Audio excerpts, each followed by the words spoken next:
Hello and welcome to this candid conversation. తెరపై police పాత్ర అనగానే గుర్తొచ్చే వాళ్ళు కొంతమంది ఉంటారు. పోలీస్ పాత్ర కావచ్చు, సిబిఐ ఆఫీసర్ కావచ్చు, లేదు బాధ్యత గల ఒక అథారిటీ ఉండే వ్యక్తి అండ్ వెరీ సీరియస్. ఆ వ్యక్తి ఎవరంటే మనందరికీ సుపరిచిత క్యారెక్టర్ ఆర్టిస్ట్. కొన్నేళ్లుగా మంచి హిట్ సినిమాల్లో మంచి పాత్రలో చూస్తూ వచ్చాం. ఆయనే రవిప్రకాష్ గారు. బట్ ఇక్కడ ఇది విశేషం కాదు. ఆయన వృత్తిపరంగా డాక్టర్, మామూలు డాక్టర్గా మాత్రమే కాదు, హీజ్ అ సర్జన్ ఆల్సో. మరి ఇంత చదువు చదివి డాక్టర్ నుంచి యాక్టర్ అవ్వడం, అక్కడి నుంచి ఆయన ప్రయాణం, ఇప్పుడు మరి ప్రాక్టీస్ చేయట్లేదా, ఏం చేస్తారు ఇవాళ, మందు వేస్తారా మనకి, లేక ప్రిస్క్రిప్షన్ రాసిస్తారా, లైఫ్ గురించి తెలుసుకుందాం. Thank you very much doctor Raviprakash for joining us. Thank you so much అండి. Great respect to anybody who studies medicine అండి. Thank you. సో మీరు of course the most obvious question is acting ప్రయాణం ఎలా కొనసాగుతోంది rather than being a busy doctor? యాక్చువల్గా అయితే నా medicine profession ఏదైతే ఉందో కెరీర్ పరంగా నేను చేయలేదండి. చదివిన వెంటనే అనుకోకుండా సినిమా ఫీల్డ్కి వచ్చేయడం జరిగిందనమాట. అది it's God's destiny or you know ఆయన ఒకసారి డిసైడ్ చేస్తే భగవంతుడు అనేది, మళ్ళీ దాని వేరే చర్చ అనుకుని ఉన్నాడా లేదా అనేది, బట్ అది డెస్టినీలో రాసిపెట్టి ఉంటే దానంతటికి అదే జరిగిపోతూ ఉంటుంది అని ఎన్నో వందల సార్లు విని ఉంటాం. నా లైఫ్లో ఎక్కువసార్లు జరగలేదు కానీ ఆ ఒక్కసారి జరిగిందండి. అంటే ఒకసారి క్యారమ్ బోర్డ్లో మనం కళ్ళు మూసుకొని కొడితే అది స్ట్రైకర్ కొట్టి అటు ఇటు వెళ్ళి మళ్ళీ హోల్లో పడితే ఎలా జరుగుతుందో అన్నట్టుగా ఒక ఫోన్ రావడం, అబ్బా ఏం వెళ్తానులే అనుకుంటున్న టైంలో సరేలే సరదాగా హైదరాబాద్ తిరిగేసి వద్దాము అక్కడ, అంటే కొత్త అంటే నేను అప్పుడు ఇండియాలో లేను, రష్యాలో మెడిసిన్ చేశాను కాబట్టి సరదాగా హైదరాబాద్ చూసి వద్దాము అనే ఉద్దేశంతో హైదరాబాద్ వచ్చి with in a weeks time start camera action camera ముందుకు వచ్చేసాను అనమాట. సో ఫస్ట్ హోల్ 1 వీక్ అయితే నాకు అమ్మ బాబోయ్ ఎప్పుడు పారిపోదామా హైదరాబాద్ వదిలేసి అని చెప్పి అనిపించింది అనమాట. బట్ అప్పటికి మెడిసిన్ అయిపోయిందా మీది? మెడిసిన్ కంప్లీట్ అయిపోయింది. మెడిసిన్ బట్ అప్పటికి అనిపించలేదా ఇంత చదువు చదివాను నేను, అంటే యాక్టింగ్ తక్కువని కాదు, రైట్, బట్ డాక్టర్ అంటే అసలు డెఫినెట్గా ఒక వేరే ప్రపంచం కదా. అవును. మీకు ఎలా సింక్ అయింది? ఇంట్లో వాళ్ళు ఏమన్నారు, ఎందుకురా ఇంత చదివి నువ్వు ఇలా చేస్తున్నావని? అది అంటే ఎప్పుడు ఇంట్లో ఎటువంటి రెస్ట్రిక్షన్స్ లేదండి. ఇంట్లో ఏంటి అంటే ఓకే నువ్వు చేస్తావా చెయ్యి. అండ్ అప్పుడు కూడా నేను ఆ సినిమా చేస్తున్నప్పుడు ఏమనుకున్నాను అంటే అది ఒక 2 నెలల పాటే షూటింగ్ చేస్తాము అయిపోతుంది. అసలు హిట్ అంటే ఏంటి, ఫ్లాప్ అంటే ఏంటి, హిట్ అయితే నీ లైఫ్ ఎలా ఉంటుంది, ఫ్లాప్ అయితే నీ లైఫ్ ఎలా ఉంటుంది అనే ఆలోచించే టైం కూడా లేదనమాట. సీరియస్గా హైదరాబాద్ వచ్చాను, ఫస్ట్ డే ఒకళ్ళు ఆడిషన్ చేశారు, సెకండ్ డే ఆడిషన్ చేశారు, థర్డ్ డే ఫోటో షూట్ అన్నారు, 5th డే హీరోయిన్ తోటి షూట్ అన్నారు, టెస్ట్ షూట్ అన్నారు, 6th డే షూటింగ్ స్టార్ట్ అయింది. అంటే నేను అసలు ఏం చేస్తున్నాను కూడా తెలియదు. సో నాకు అనిపించింది ఏంటంటే ఓకే ఒక 2 నెలల పాటు షూటింగ్ అంటున్నారు, షూట్ చేసేద్దాం, తర్వాత ఏదైతే అది అయింది అనే ఉద్దేశంతో నేను ముందుకెళ్ళిపోయాను. సో మెడిసిన్ అనేది కాంప్రమైజ్ అయిపోతుంది, మళ్ళీ నేను వెనక్కి వెళ్ళను, ఇవన్నీ అప్పుడు ఆలోచించలేదన్నమాట. అసలు యాక్టింగ్ అంటే ఏంటి, వాట్ ఈజ్ ఇట్. సో అప్పుడు నేను ఇందాక చెప్పాను కదా రామానంద్ గారు అని చెప్పి, ఆ రామానంద్ గారు ఒక యాక్టింగ్ ఇన్స్టిట్యూట్ స్టార్ట్ చేస్తున్నాను, do you want be part of it అన్నట్టుగా ఆ మాటల్లో ఏంటి అంటే ఆయన ఒక ఇన్స్టిట్యూట్ పెట్టారు. ఆ ఇన్స్టిట్యూట్లోనే నేను కూడా ఒక రూమ్లో ఉండి, నా ఇల్లు కూడా అదే అయ్యి ఆ ఇన్స్టిట్యూట్లోనే రోజు క్లాసెస్ అవుతుంటే, సో దాన్ని I started learning what is acting and what is the craft.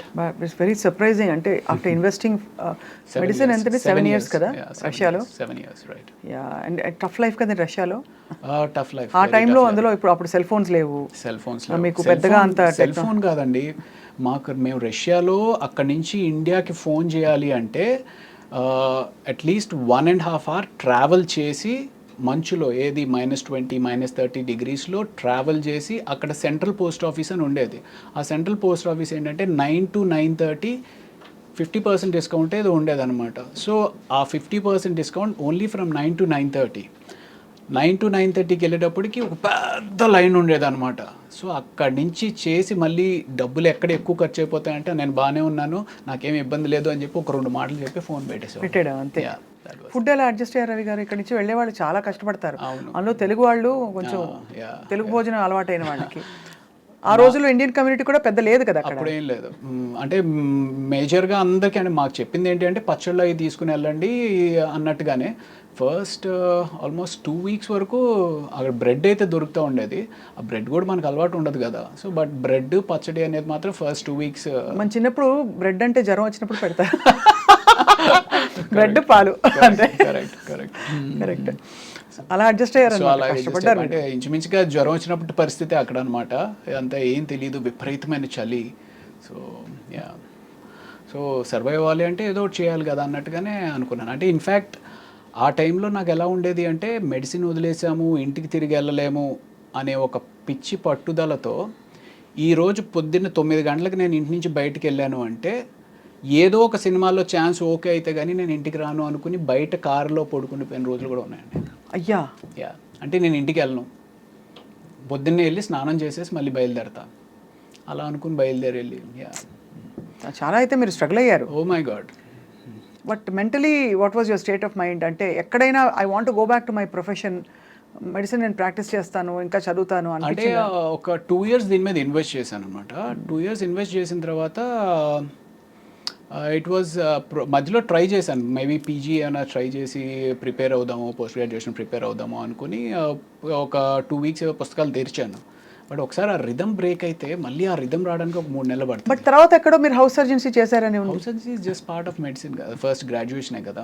అదే, సో ఇట్స్ జస్ట్ ఇంటర్న్షిప్ లాగానే. ఇంటర్న్షిప్ లాగానే. సో మీరు బేసికలీ అయితే అంటే but you had all the qualifications to become a practicing doctor.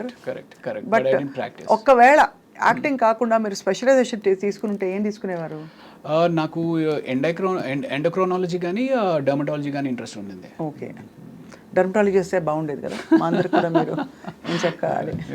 So అలా మరి మొత్తం ఇప్పుడు మీకు మందులు మీరే వేసుకుంటారా? మోస్ట్లీ అంటే యు నో నౌ కదా everything. That's one common question మనకి చాలా మంది అడుగుతూ ఉంటారు, సార్ డాక్టర్లు వాళ్ళే ట్రీట్మెంట్ చేసుకుంటా ఉంటారు. అన్ని వేళలా అవ్వకపోవచ్చు కానీ మోర్ ఆర్ లెస్ ఆ బేసిక్స్ అన్ని మాకే. ఇప్పుడు నేను మెడికల్ ఇంటర్వ్యూస్ చేస్తానండి. I done about 2000-3000 medical interviews వేరే చోట. I think I'm half a doctor. ఏమీ తెలియదు నేనే అలా అనుకుంటే, మీరు యాక్చువల్గా డాక్టర్ అయింది ఇంకా ఎంత అనుకోవాలనుకుంటాను. అంటే యూజువల్గా మనకి దగ్గు, జలుబు, జ్వరం ఇలాంటివి ఏమన్నా సరే మనమే చేసేసుకుంటాం. చిన్న ఏమైనా ఎలర్జీస్ కానీ అలాంటివి అన్నా సరే మనం ట్రీట్ చేసుకుంటాం. ఒక చాలా కీలక విషయం రవి గారు, మీరు బీయింగ్ ఎ డాక్టర్ మీకు అదనంగా you will have a certain aura. Because I believe people who are educated, especially technically qualified in specific field, వాళ్ళకు ఒక ఆరా వచ్చేస్తుంది ఆటోమేటిక్గా మీరు ప్రాక్టీస్ చేయకపోయినా. అది మీకు ఇండస్ట్రీలో లభించిందా extra respect or extra small cherry? Maybe definitely ఉంటుందండి. చదువుకుని డాక్టర్ చదివాడు కదా అన్నట్టుగా. అందులో ఒక 2 సిచ్యువేషన్స్ చెప్పాలి అంటే, తేజ గారు మీకు వినే ఉంటారు, ఆర్టిస్టులు సరిగ్గా పర్ఫామ్ చేయకపోతే కొడతారు. మిమ్మల్ని కొట్టలేదని 1-2 సార్లు. ఇప్పుడు అదేం అర్థమయ్యేది కాదు, ఏదో చెప్తారు ఇలా కొడతారండి అని అనేవారు. మా సెట్స్ మీద అయితే నేను ఎవరికో పడినట్టు ఉన్నాయండి, పడింది. సో అయితే నాకు ఇలా ఒకసారి ఎప్పుడో అన్నారనమాట, డాక్టర్ వైపే బతికిపోయావా నువ్వు అని చెప్పి. సో అక్కడ ఒక చోట కాపాడింది, అంటే అక్కడ గౌరవం నిలబడింది. తర్వాత ఫైట్ మాస్టర్ కనల్ కన్నన్ అని చెప్పి ఒక అతను ఉన్నాడులేండి, చాలా అప్పట్లో ఫేమస్, 2003-2004. ఆయన ఏదో ఒక ఫైట్ సీన్లో అంటే ఇంక ఏ క్యారెక్టర్ వస్తే ఆ క్యారెక్టర్, ఏ సినిమా అయితే ఆ సినిమాకి వెళ్ళిపోతూ ఉండేవాళ్ళం అనమాట. అందులో ఈ రౌడీ బ్యాచ్తో పాటు నేను కూడా ఉన్నాను. ఆ రౌడీ బ్యాచ్ని తిట్టినట్టు నన్ను కూడా పట్టుకుని తిట్టేస్తున్నాను. అప్పుడు మధ్యాహ్నానికి ఎవరో చెప్పారు, సార్ అతను డాక్టర్ చదివారండి, సినిమాలు చేస్తున్నారు అంటే. అప్పుడు ఆయన పిలిచి నన్ను పక్కకు పిలిచి, ఏమబ్బా నువ్వు ఎందుకు చేస్తున్నావు ఇదంతా, ఎందుకు వెళ్ళిపోవచ్చు కదా, మెడిసిన్ చేసుకున్నావు కదా ఇది అని చెప్పి, అప్పటి నుంచి ఇంకా ఆయన బాడీ లాంగ్వేజ్ మారింది. These are 2 occasions. ఇది కాకుండా కూడా ఇంకా ఓవరాల్గా ప్రాబబ్లీ మెడిసిన్ చదివాను అనే ఒక రెస్పెక్ట్ తోటి ఇన్ని సంవత్సరాలు కూడా కంటిన్యూ అవుతున్నానేమో. దట్స్ వాట్ ఈ that I have a very very understanding wonderful wife. తను పీడియాట్రిషియన్ అనమాట. चिल्ड्रन स्पेशलिस्ट, वो भी डॉक्टर, आप भी डॉक्टर, और आप एक्टर, वो भी एक्टर है? లేదు, తను యాక్టర్ కదా, అస్సలు కాదు పాపం. తనకి ఏంటో తెలియదు, యాక్టింగ్ అంటే ఏంటో కూడా తెలియదు, నిజ జీవితం కూడా తెలియదు పాపం. ఆ సంకల్ప బలం ఉంటుందండి నాకు మైండ్లో. ఎందుకో నేను ఎలాగో చేయట్లేదు కదా, నాకు వైఫ్ డాక్టర్ అయితే బాగుండు అనేది పెట్టుకుంటాను అనమాట మైండ్లో. యూ వోంట్ బిలీవ్, చెప్పకూడదు కానీ ఒక 6 years పట్టిందండి. అంటే నువ్వు సినిమా వదిలే మా అమ్మాయిని ఇస్తాం, మీరు సినిమా వదిలేసేస్తే మాకు పర్వాలేదని మేము చేసుకుంటాం. వాళ్ళ అమ్మ వాళ్ళ వీళ్ళు కాదు, ఇలాగ సంబంధాలు అలా అలా అలా పాపం తన అమాయకురాలు ఎలా ఇరుక్కుపోయింది సినిమా వాళ్ళతోటి.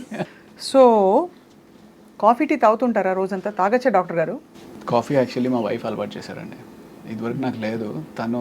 బికాస్ తను వాళ్ళు రెసిడెన్సీలో చాలా ఎక్కువ నైట్ అవుట్స్ చేస్తూ ఉంటారు. సో ఆ రకంగా తను చాలా మంచి కాఫీ చేస్తుంది.